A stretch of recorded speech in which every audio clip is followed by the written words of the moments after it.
Yung salitang dapat makontento ka kung ano man ang meron ka. Yan ang mga salitang binibitawan ng mga taong mayayaman. Kung normal ka lang na tao, mahirap ka lang, kumbaga ikaw yung taong walang-wala, try mong maging kontento at wala kang pangarap sa buhay. Try mong isa sa buhay yung sinasabing dapat makontento ka kung anong meron ka. At tingin mo aasenso ka? Tingin mo aangat yung buhay mo? Hindi, dahil wala kang pangarap. Kung gusto mong umasenso, mangarap ka, wala namang bayad mangarap eh.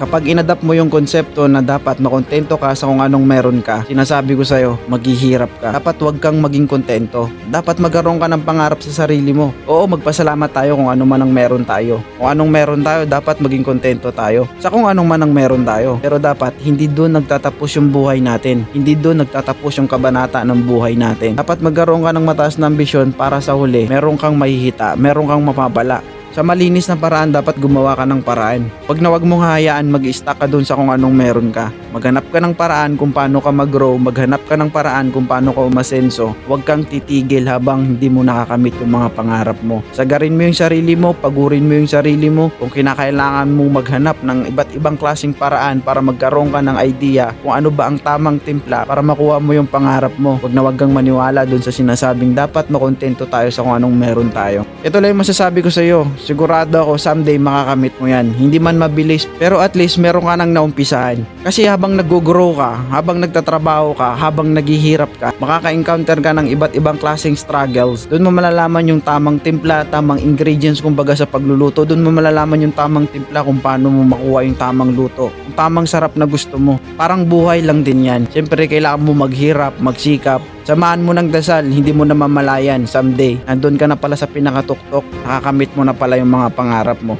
Alam niyo kung bakit maraming taong naghihirap? Kasi ang sinasabi nila, ay okay na ako sa ganito, okay na ako sa trabaho ko. Huwag kang maging kontento sa kung anong meron ka. Kung kaya mo pang mag-excel, kaya mo pang mag-grow sa iba't ibang klaseng bagay, itry mo. Huwag kang magstay dun sa pinaka-comfort mo na okay ka lang sa ganito, okay ka na sa ganyan. Dahil nabubuhay ka naman, nakakain ka ng 3 times a day. Habang mayroon kang nakikitang point, mayroon kang nakikitang iba't ibang klaseng way para mag-success ka sa buhay, gawin mo. Although mahirap siya, pero hindi naman mangyayari yung success na sinasabi kung hindi mo yan paghihirapan. So kailangan mo maghirap muna bago mo makamit yung gusto mong tagumpay sa buhay mo.